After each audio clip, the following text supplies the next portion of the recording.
देख रहे हैं अखंड भारत न्यूज। जनसुराज पदयात्रा के दौरान एक आम सभा को संबोधित करते हुए प्रशांत किशोर ने कहा कि लगभग 3 महीने से बिहार में पैदल चल रहे हैं। गांव के लोग बता रहे हैं कि भैया गली नली में जीना हराम है। मैं आपसे पूछता हूं कि ग्रामीण कार्य मंत्री कौन है? तेजस्वी यादव। आप सभी के गाँव में स्वास्थ्य व्यवस्था खराब है तो उसके मंत्री कौन है?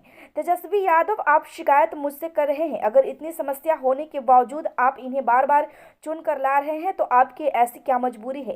एक दिन आपके गांव से गुजरता हूं, 4 दवाई खानी पड़ती है क्योंकि सड़कों पर इतनी धूल है कि खांसी रुकती नहीं है। उन्होंने कहा कि इन गलियों में आपके बच्चे बड़े हो रहे हैं, इन धूल से उनके फेफड़ों में क्या दशा होती होगी, जरा सोचिए।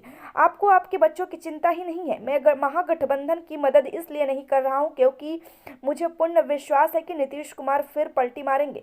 समाज में कोई आदमी इस बात पर कभी विश्वास नहीं कर सकता कि नीतीश कुमार नहीं बदलेंगे और दिल्ली में बीजेपी के साथ और बिहार में महागठबंधन के साथ हैं। खबर अच्छी लगी हो तो लाइक करें। ताज़ा अपडेट के लिए चैनल को सब्सक्राइब करना ना भूलें और इस खबर को लेकर आपकी क्या राय है हमारे साथ कमेंट बॉक्स में साझा करें। धन्यवाद। गांव में लोग बता रहा भैया नली गली में जियल हराम बा, देखी कितना खराब स्थिति बा। तो ग्रामीण कार्य मंत्री कौन है? तेजस्वी यादव। आपके गांव में यहाँ शिक्षा स्वास्थ्य की व्यवस्था नहीं है तो स्वास्थ्य मंत्री कौन है? तेजस्वी यादव। शिक्षा मंत्री कौन है? वो भी चंद्रशेखर यादव, तेजस्वी यादव के पार्टी के ही हैं। आपको यूरिया खाद नहीं मिल रहा है, किसान का हालत खराब है तो कृषि मंत्री भी तेजस्वी यादव के ही लोग हैं। तो मेरे भाई, आप हमसे शिकायत क्यों कर रहे हैं?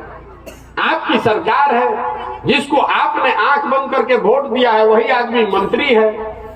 उसी से कम काम करवाइए। कुछ नहीं तो मेरा भय दिखाकर ही कुछ काम करवा लीजिए। हम इसलिए आए हैं आपके पास, यही भय दिखाकर काम करवा लीजिए कि भैया नहीं करोगे तो जनसुराज में चले जाएंगे। कम से कम अपने समाज का, अपने बच्चों का कुछ भला तो कराइए। अपने एक दिन आपके गांव से गुजरते हैं, 4 गोली खाते हैं, नहीं तो इतना धूल है कि खांसी रुकती नहीं है।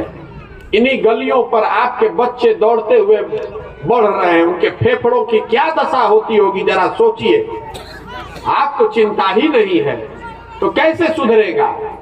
और जो लोग बता रहे हैं महागठबंधन की बात, आपको बता देते हैं क्यों नहीं महागठबंधन की मदद कर रहे हैं।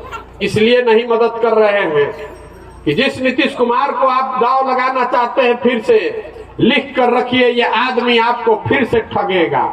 आप में से कोई आदमी जिसको ये भरोसा हो कि नीतीश कुमार फिर से नहीं पलटेंगे, जरा खड़े होकर समाज के सामने इस बात का गारंटी ले लीजिए, हम महागठबंधन का मदद कर देते हैं। कोई यहाँ पे इतना हिम्मत नहीं कर सकता है जो ये दावा करे कि नीतीश कुमार फिर से नहीं पलटेंगे। और हम आपको दावे के साथ कह रहे हैं, आज की तारीख और ये जगह लिख कर रखिएगा। आप एक बार फिर से महागठबंधन को वोट दीजिए, आप फिर ठगे जाएंगे। ये आदमी फिर आपको छोड़कर भागेगा। आपके आंख के सामने है, आपको दिख नहीं रहा है। नीतीश कुमार बिहार में महागठबंधन में है और दिल्ली में लोकसभा में, राज्यसभा में अपना उपसभापति बनाए हुए हैं। भाजपा के साथ बैठ के कानून बनवा रहे हैं। आपको दिखिए नहीं रहा है तो हम क्या करें? राज्यसभा में जाकर देख लीजिएगा अभी गूगल करके इंटरनेट पर। राज्यसभा में उपसभापति नीतीश कुमार के एमपी हैं हरिवंश जी। कानून बनाने के लिए राज्यसभा लोकसभा दोनों की जरूरत है। तो यहाँ पर महागठबंधन और दिल्ली में कानून बना रहे हैं।